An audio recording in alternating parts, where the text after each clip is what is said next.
Great. Awesome. Thank you so much, Lonnie. Good afternoon, everybody. I'm Daniel Hernandez, and I'm going to be presenting the first part of today's presentation. Today we're going to be reviewing the basics of the ABLE and the CalABLE programs, ABLE being an acronym for Achieving a Better Life Experience. Next slide, please.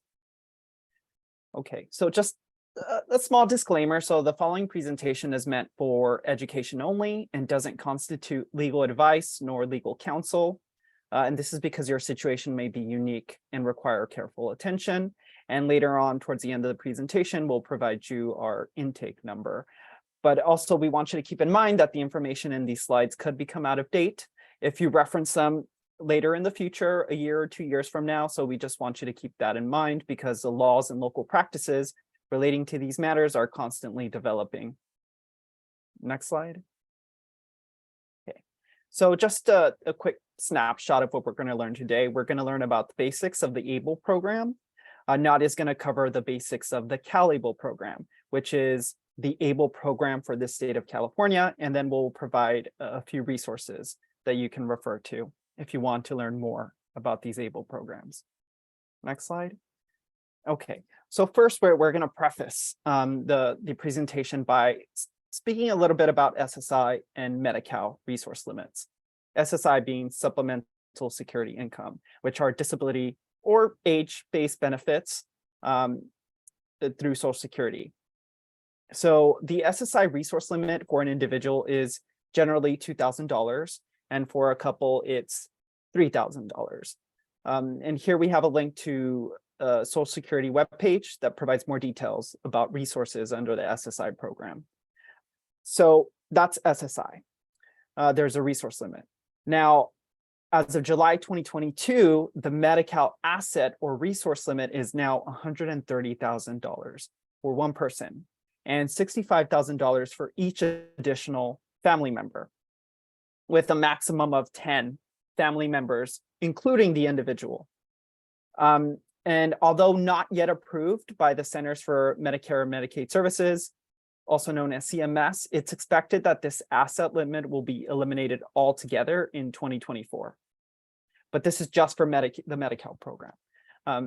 And here we have another link to the California Department of Healthcare Services, or DHCS, with more information about this new asset limit. So that's just something to keep in mind, right? For SSI, we have an asset limit, and for Medi-Cal, we also have an asset limit. Meaning, if you go beyond that asset limit, you may be ineligible for either program. Okay, great. So now, again, ABLE stands for Achieving a Better Life Experience, and the ABLE Act of 2014 is federal legislation or federal law that allows the following. It allows states to create tax advantage savings and investment programs for people with disabilities.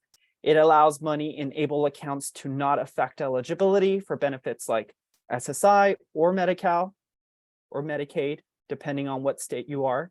And this also allows money in ABLE accounts to be used to pay for housing, education, food, transportation, and much more. Next slide. Okay, so now we'll talk about the state ABLE programs. So currently there's 4 states that do not have an active ABLE program. This includes Idaho, North Dakota, South Dakota, and Wisconsin.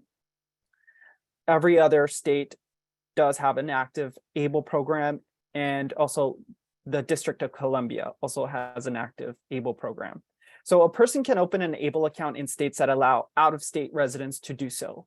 Right, that means that some states, and a select few do not do this, but several states will allow somebody who lives in another state to open an ABLE account in that specific state. Let's say I'm from Washington, but I want to open an ABLE account in California. Some states will have that arrangement. And we have a link here to the ABLE National Resource Center that identifies these states that will allow out-of-state residents to open ABLE accounts in those particular states. And the ABLE National Resource Center also has a tool that can be used to compare the ABLE programs of 3 states at one time. For example, it compares information of whether an ABLE program allows out-of-state residents to enroll, if there's a minimum contribution requirement, If it'll talk about the specific investment options. Each state will have different ones, and annual fees, etc. The ABLE National Resource Center also has a good tool to help you identify the state that would be the best fit for your needs. In most cases, if you're in California, the California ABLE program will meet all those needs. And Nadia will speak more about that later on in the presentation, but we have those links here. And we'll put them in the chat for you to refer to. Next slide. Okay. So let's say you do use the resources through the ABLE National Resource Center.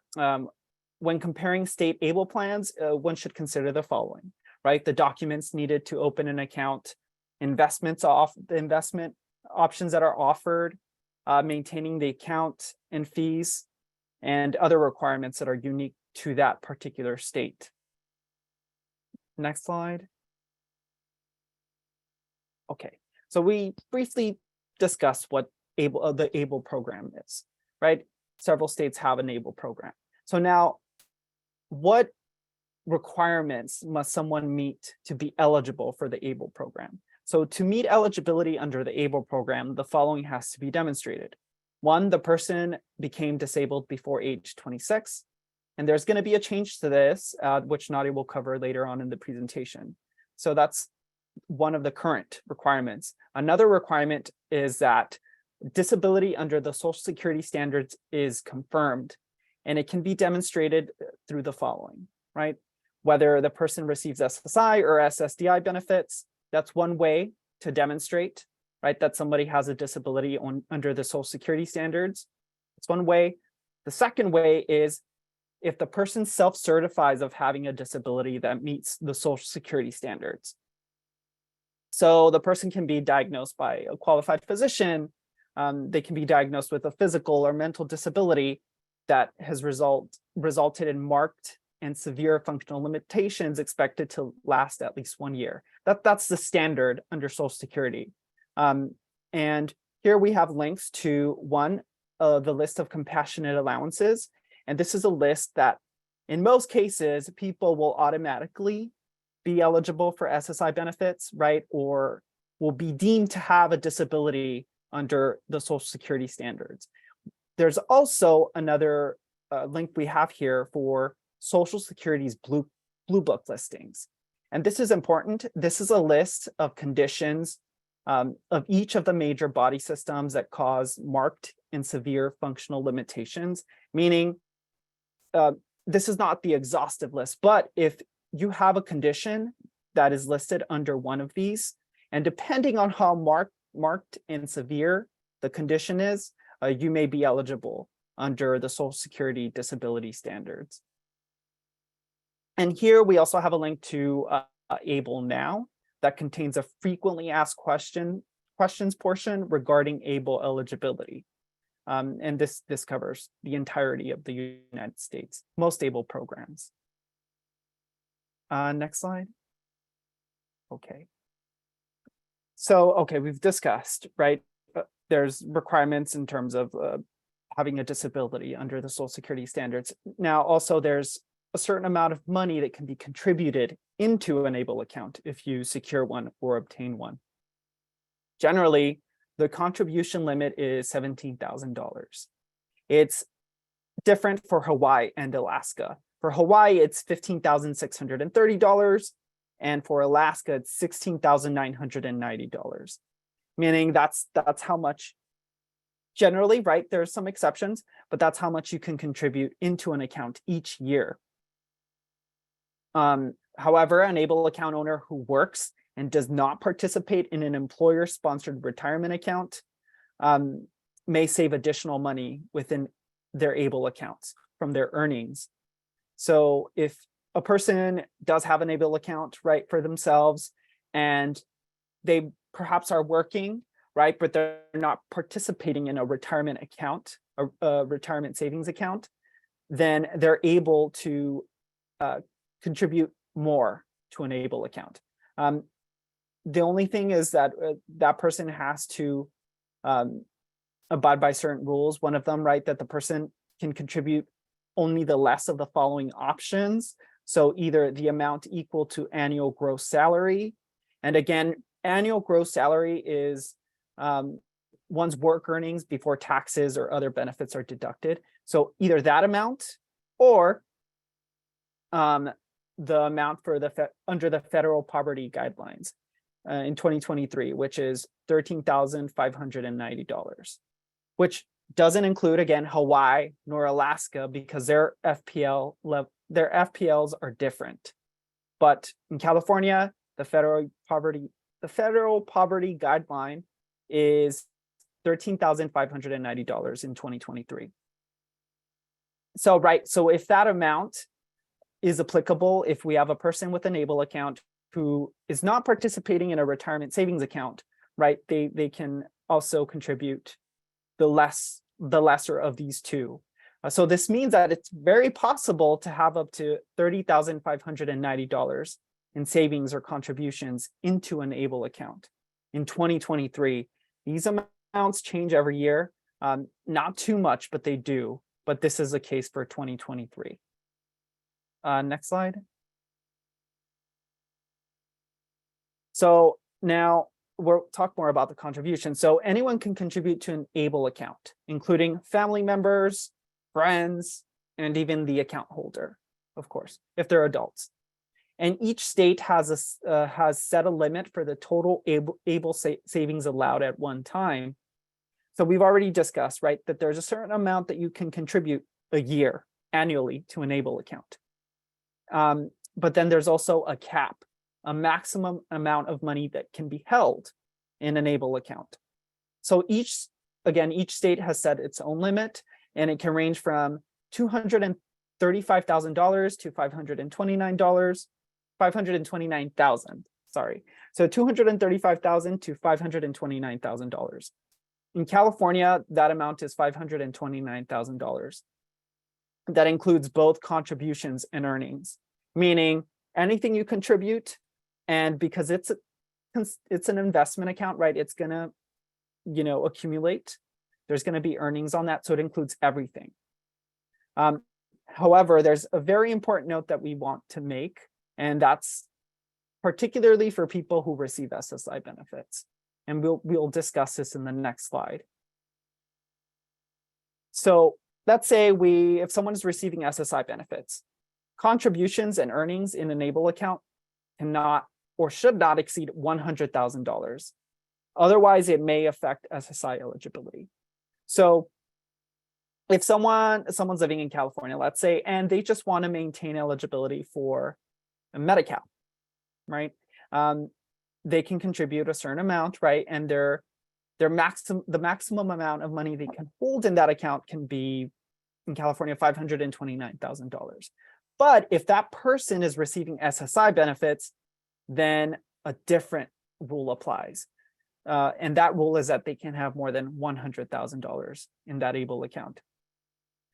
So when an ABLE account exceeds $100,000, any additional amount will be treated as a countable resource. And if you have more countable resources than is allowed under the SSI program, this could unfortunately result in SSI benefits being suspended. Of course, right. So let's say I'm an adult individual. My resource limit under SSI is $2,000. And let's say I end up with $103,000 in my CalABLE account. Well, that's $3,000, right, in countable resources that I have.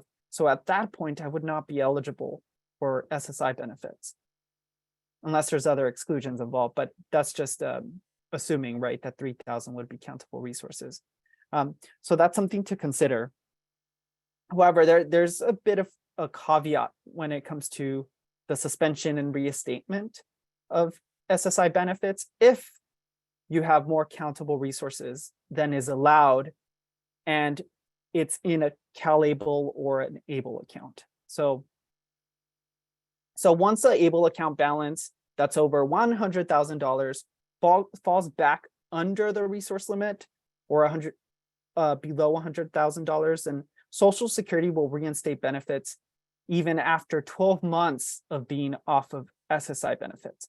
And I'm going to provide a little bit of context for this. So In most cases, if you are over-resourced under the SSI program, then your benefits are suspended generally, right? Because you're not eligible because you have too many resources. And then generally you have 12 months, right, to fall below that resource limit so that you can have your benefits reinstated without applying from the very beginning. But if you wait more than 12 months, then you will have to reapply from the very beginning. However, that's different if you have a CalABLE account and the countable resources are in that CalABLE account. So in theory, right, I can have $103,000 in a CalABLE account for 2 years, right? And that's the reason why my SSI benefits were suspended. But if that amount of money falls below $100,000, 3 years from now, I can still reinstate my benefits without applying from the very beginning. So that's a very helpful carve out in the law. Next slide. Okay, so ABLE contributions if on SSI. So money deposited by third parties into an ABLE account is not counted as income for the person that receives SSI. And this is often referred to as in-kind support and maintenance. In other words, money that you receive from others, right, that Social Security will consider income,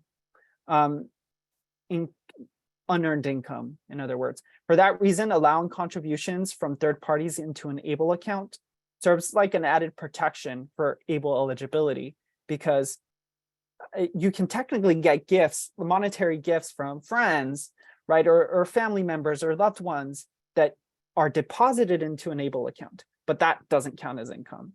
It's just part of the ABLE contribution. Next slide. So now any amount of ABLE savings will not affect eligibility for the following programs, right? Housing assistance through HUD programs, such as Section 8 housing, supplemental nutrition and assistance programs, CalFresh, right, in California, free application for federal student aid or FAFSA, Medicare or any type of Medicaid benefit or SSDI benefits. So those are the programs that would help someone maintain eligibility in regards to resources, right, if they have an ABLE account. Next slide. So ABLE investments. So we did mention, right, that ABLE accounts are tax advantaged investment accounts, meaning, right, that there's a certain amount, or depending on the investment option you choose, certain amount is invested and then there could be a return on that investment. So the account balance, including the principal and the income, the principal being the exact amount you contribute, income being all the returns from the investment. All of it can be invested through a variety of options offered by particular and specific state ABLE programs, meaning every state's going to have a different investment option, or investment options, I should say. So California has one that is different from, let's say, New Jersey or Washington. And another thing is that ABLE account earnings grow tax-free, meaning that growth from investments is not taxed, as it is in other types of instruments that are, for example, like special needs trusts, where a growth can be taxed. For CalABLE accounts, growth is not taxed, which is another great thing. Okay, so another thing we want to mention about ABLE programs across the US, right, is that the beneficiary is always the account owner, right? The account is under that beneficiary's name. And if there's a minor involved, of course, it would be under the name of the minor technically, right? Even though the person that can manage the account has to be an adult. And there can only be one ABLE account per beneficiary. So you can't have one ABLE account in California and another one in New Jersey or New York, for example. You can only have one at a time. And For people who are under a 529 college savings plan, a person can roll over those savings into an ABLE account without being penalized. There is a $17,000 rollover limit. In other words, a 529 rollover counts as part of the $17,000 annual contribution. But that's for people that have a 529 college savings plan. That's applicable. This also applies to pool trusts or special needs trusts. Next slide. Okay. So now we'll talk about qualified disability expenses. So you have money in this ABLE account, right, that you've deposited, and it helps you maintain eligibility. But how can you distribute these funds, right? How can you withdraw them, right? What kind of things can you spend them on? Can you spend the funds on? So a qualified disability expense, or a QDE, this is an expense that relates to an ABLE beneficiary's disability, and it helps them maintain or improve their health, helps them obtain more independence, or helps them create a better quality of life. And we're going to provide examples of what this means, but funds in an ABLE account can be used to make qualified disability expenses. Next slide. So a QDE, or qualified disability expense, can include the following. Expenses for housing, food, transportation, employment training and supports, adaptive equipment, health, including preventative care or wellness, vacations, financial management services and oversight, or other expenses that are approved by Treasury regulations, meaning in this case, right, every state has its own Treasury organization or entity. And here on the right side of the slide, we have links to a few ABLE National Resource Center resources that provide more information about qualified disability expenses. But these on the list are generally examples of what a QDE can look like. Next slide. So now that's a qualified disability expense. So what is a non-qualified disability expense, or a non-QDE? So when you make expenses for with ABLE funds, right, and the expense is not a qualified disability expense, these expenses can be subject to regular income taxes, plus a 10% tax penalty on account earnings. Also, benefits can be at risk as well, since these expenses may now be considered a resource, right? So examples of what would not be considered a QDE include the following: gambling expenses, alcohol expenses, expenses that may be questionable by the Internal Revenue Service, right, or IRS. For example, if someone buys an illegal item, gifts for someone other than the beneficiary. In other words, using the funds in the ABLE account to buy a gift for someone else, that wouldn't be allowed. So as a general rule, as a rule of thumb, funds from an ABLE account can be used for non-QDE purposes, or these examples that we've listed. Next slide. Okay, so decision guide. So here we have another resource from the ABLE National Resource Center. It's a series of guides that people can use to find answers to various ABLE related questions. For example, one of these guides helps individuals determine whether something is a qualified disability expense or not. Now, at this point, I'm going to hand it over to Nadia, who will go into the specifics of the CalABLE program. Great, thank you, Daniel. All right, so now we are going to talk about CalABLE. And as Daniel mentioned, CalABLE is a tax-advantaged savings and investment program, and it's designed to help eligible individuals save for disability-related expenses without really jeopardizing their public benefits. And so if we go on, to the next slide, thank you. In the latter half of this presentation, we are going to talk about the low fees associated with CalABLE, eligibility, the online enrollment process, what e-gifting is, the CalABLE Visa prepaid card, and just some changes to the laws that can be really helpful for eligibility. All right, next slide, please. Okay, great. So who can open a CalABLE account? So one way that one can open a CalABLE account is if they are an eligible individual. And Daniel kind of touched upon this, but an eligible individual is someone who developed their disability before the age of 26. Typically, this means the individual must have been living with their disability for at least 1 year, or they must expect their disability to last for at least a year. And so this is the current requirement. However, and we'll also get into this at the very end, but Congress did pass an act in 2022, which will increase the eligibility age of beneficiaries of ABLE accounts from the onset of disability before age 26 to onset before age 46. And that will begin in 2026. So we have that onset eligibility requirement, which is 26. But you must additionally also be a US citizen or an individual residing in the US. And you don't have to be a citizen specifically of California. Any state is permissible. You must be 18 years of age or older with the legal capacity to contract.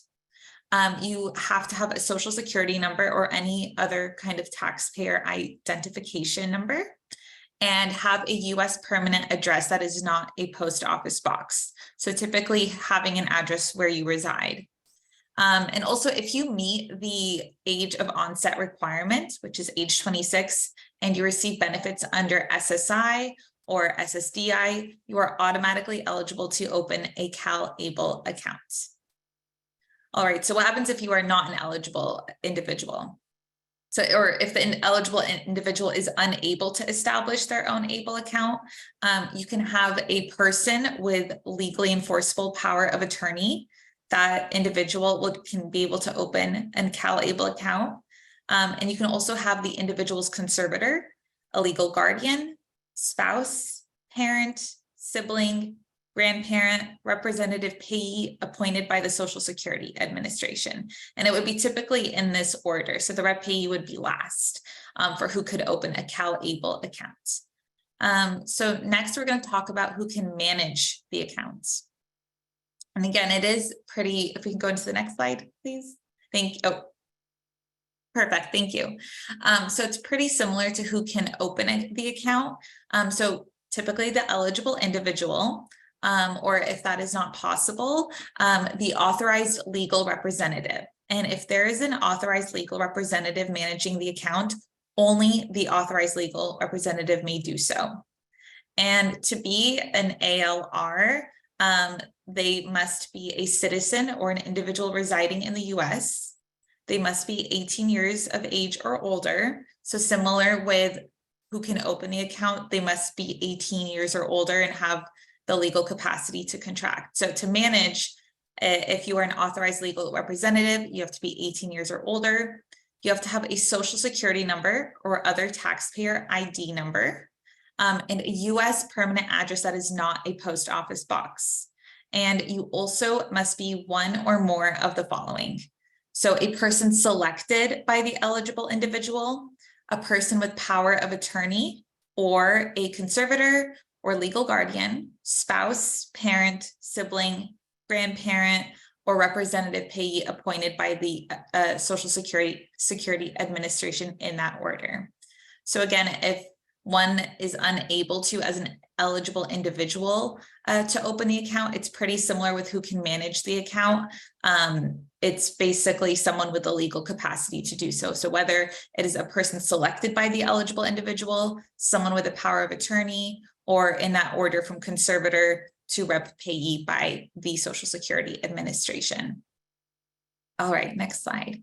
So now we're going to talk about basics on how to sign up and how to enroll. So what do you need to sign up? So you will need your taxpayer ID number of the account holder, and you would need that of the authorized legal representative if assigned. You would have to pay a $25 initial deposit. So you do have to make an initial contribution when you sign up, and the minimum amount required is at least $25.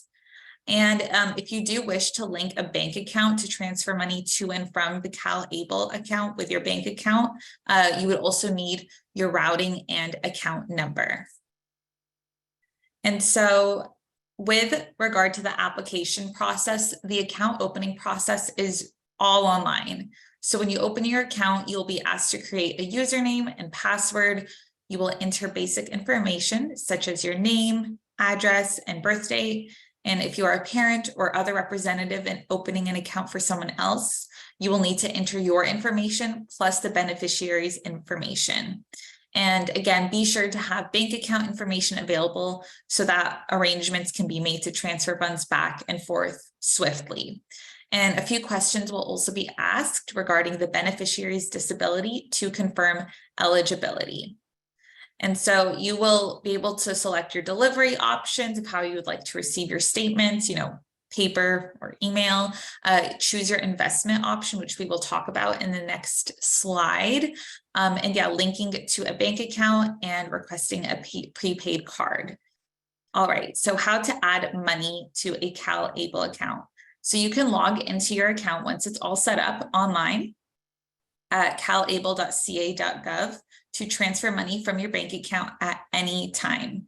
Or you can mail in a check to the plan, and it would be a transfer from the account connected to the CalABLE account. And again, the minimum contribution amount is $25. You would allow about 10 business days for contributions made by check or ACH transfer. And that link there will have more information on the CalABLE website on how to add money. So if you want to withdraw money or make distributions, similarly, you would log onto your account at CalABLE and you would request a withdrawal amount. And the withdrawal can be sent to your bank electronically, or you can request a paper check for a small fee, which is usually around $5. And funds can also be loaded directly from the CalABLE account onto the optional CalABLE Visa prepaid card. And this can be used everywhere where Visa debit cards are accepted, which is almost everywhere. CalABLE does not track or verify whether a distribution is a qualified disability expense, which is what Daniel spoke about in the last few slides. So it is really important to keep records. You don't want to miss any discrepancies or cause any kind of alarm from CalABLE. And again, you would allow about 10 business days for the distributions to be complete. All right, e-gifting. So CalABLE offers a gifting tool that allows you to ask friends and family for gifts on holidays, special occasions, or just simply to help you reach a financial goal. So all you would have to do is really create an e-gift event at any time. So to set up an e-gift event, you would log into your CalABLE account. You would select the e-gift tab on the CalABLE menu to set up the event and create a personalized message. And then you would share the unique e-gift link with as many friends and family as you like. And there's actually CalABLE placed a really great resource on how to do it. It's like a PDF and it has photos and you really just follow through with it. So it's pretty helpful if you need any kind of assistance on e-gifting. And there are a lot of benefits to e-gifting with CalABLE. The contributions into a CalABLE account can be used for qualified disability expenses. Anyone can contribute to the account, and expensive items are typically easier to save for and purchase through e-gifting. And yeah, so CalABLE will send out an email with that unique link and the personalized message, and it will instruct recipients on how to make that online contribution. So it is a pretty straightforward process, but you can look at that PDF link, and that will kind of take you step by step if you just kind of want to know for yourself how that would work. All right. So Daniel kind of spoke about in-kind support and maintenance and how SSI benefits kind of interact with CalABLE. And so regarding housing expenses, SSI benefits can be affected if you use CalABLE funds for any housing expenses and you don't spend the money in the same month you took the money from your CalABLE account. So here it is really critical to spend that housing money within the same calendar month that you withdraw the money.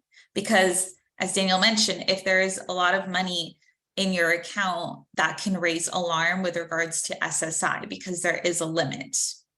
But we did speak about in-kind support and maintenance, and those are distributions with regards to food and shelter. So distributions from the ABLE account for food or shelter, such as, water, electricity, gas, rent, does not reduce the SSI monthly payment. So that's kind of excluded. And there is a link there for more information on when in-kind support and maintenance applies with regards to SSI. All right, so, when talking about the application process, once you enter your information, you will make that initial contribution, the $25. And from there, you will then choose your saving and investment options from 4 investment choices. And so investments are generally managed by TIAA, and money can usually be deposited into that first option there, which we will talk about, FDIC insured portfolio, which stands for Federal Deposit Insurance Corporation, or into any of the 3 target risk investment options. So let's just speak a little bit about them. So the first one is the FDIC insured portfolio. And this is known as kind of like the safest one. It's a stable, conservative return by investing in a low risk interest-bearing deposit account. So it's 100% in interest-bearing accounts. We next have the conservative portfolio, which seeks a conservative to moderate long-term total return by investing primarily in bond funds with smaller allocations to stock funds and a funding agreement. And the funding agreement is an insurance product that guarantees a minimum interest rate. So with a conservative portfolio, as opposed to a 100% interest-bearing account, the breakdown here is 20% stocks, 55% bonds, and a 25% funding agreement. And the moderate portfolio also has a funding agreement. It seeks a moderate long-term total return by investing in stock funds, bond funds, and the funding agreements. And here the breakdown is 50% stocks, 45% bonds, and a 5% funding agreement. And then finally, we have the aggressive growth portfolio, which seeks aggressive growth and long-term total returns by primarily investing primarily in stock funds. So here the breakdown would be 80% stocks and 20% bonds. And fees generally vary based on the savings investment options selected, and funds may be transferred between portfolios up to 2 times annually. And whenever we talk about investments, it's also pretty important to talk about risks. Investing always does come with some risk. And when choosing investments, understanding your tolerance for risk and your own unique situation is really important. So CalABLE did design these investment portfolios to be easy to understand with clear information on the risk level for each. And they also offer educational resources about the portfolios to help you assess the risk you may face, depending on the investment you choose. And so that link there will provide more information on those investment portfolios. And again, the decision, it's a unique decision based on your needs at this current time. And of course, you can switch between portfolios up to twice. Funds may be transferred up to twice per year between the portfolios. And yeah, next slide, please. Okay. And so effective on September 30th, 2022, so a little over a year ago, the CalABLE system allows a person to transfer any part of an account balance from an investment option, so where the portfolios are, to a cash equivalent investment option without it counting toward the twice per calendar year limitation. So if you are transferring between an investment option to a cash equivalent investment option, that wouldn't go against the limitation of only being able to transfer between portfolios twice per year. So you could do this as many times as you could if it fits your needs, and that wouldn't go towards that limitation. So it's just a little tidbit, and you can read more about it if it pertains to your situation. All right, so next we're going to talk about the fees and expenses. with CalABLE. So CalABLE accounts are really designed for affordability, and similarly with investments, fees may vary based on your investment choices. So an annual fee of $37 per year is deducted in monthly installments from each CalABLE account. So there are also low fees on the underlying investment options plus a state administrative fee. And again, additional fees apply if you choose not to use certain online features, such as receiving paper statements. So there are a bunch of fees. There's the annual account maintenance fee, which is time-based, underlying investment fees and expenses, and then as discussed, the print and paper statement delivery fee, insufficient funds fee, outgoing check processing fee. It's kind of similar to a bank account.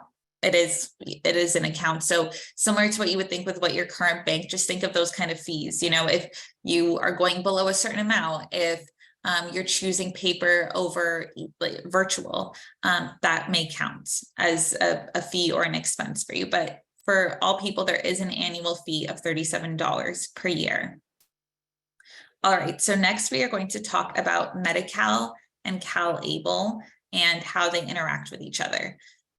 So as you may know, Medi-Cal is California's Medicaid program, and it provides healthcare services that includes a variety of services such as medical, dental, mental health, substance use treatment, long-term care services, and support for low-income adults, children, seniors, pregnant women, and persons with disabilities. So at the time of death, any outstanding qualified disability expenses, which can include funeral and legal expenses, may be paid using ABLE funds. And after that is complete, the account is then transferred into the deceased individual's estate. Next slide. Great. So Medi-Cal estate recovery. So Medi-Cal will only attempt recovery if all of the 4 following requirements are met. So first, the deceased was age 55 or older. The individual was a user of nursing facility services or home and community-based services, which can include hospital and prescription drug services. The individual's estate was required to go into formal probate, and the member is not survived by a spouse or registered domestic partner, child under 21 years of age, or disabled child of any age.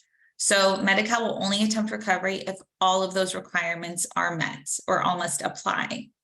And recipients of the estate may also apply for a hardship waiver. And hardship is pretty dependent on your circumstance. And recovery is limited to the amount of payments made for the services listed above, or the value of the estate, so whichever is less. However, Medi-Cal will not seek recovery from a California resident and CalABLE account holder. Next slide. Great. So back to the CalABLE basics. Up to $100,000 is exempt from money judgments from general creditors. And you can find that more on the Welfare and Institutions Code.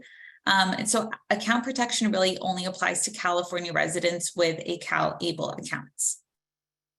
And you can find more information on the links there, but just to note that it still has the 2022 max CalABLE contribution. The 2023 one is $17,000, so that would still need to be updated on their website. All right, so we're next going to talk about CalABLE versus a special needs trust. We get quite a bit of questions on special needs trusts. Disability Rights California doesn't do special needs trusts, but it is important to learn between the two of them because one may be beneficial for you or both.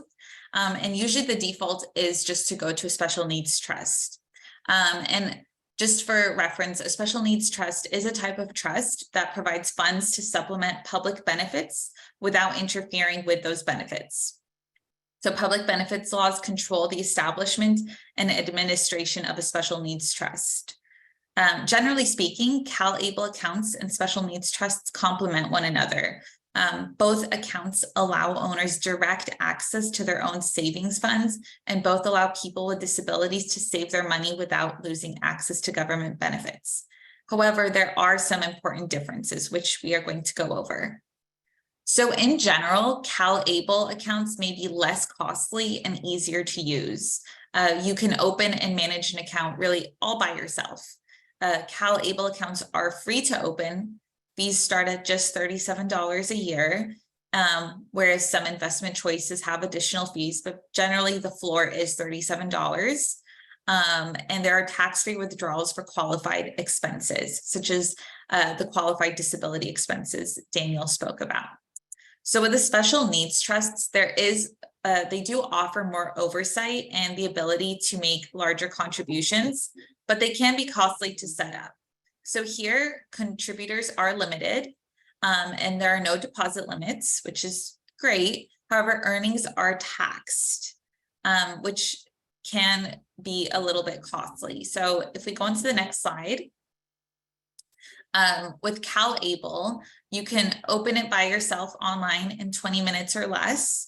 Whereas with a special needs trust, you generally need to work with an attorney to create. You really can't do a special needs trust by yourself. It can be a little complex. With CalABLE, the individual with the disability is the owner. Either the eligible individual themselves or an authorized legal representative can manage and spend the money. With a special needs trust, a trustee manages the trust and has sole discretion over spending. And again, that's kind of what I mentioned by it really does depend on your unique need. Perhaps you really do need someone with complete oversight and management.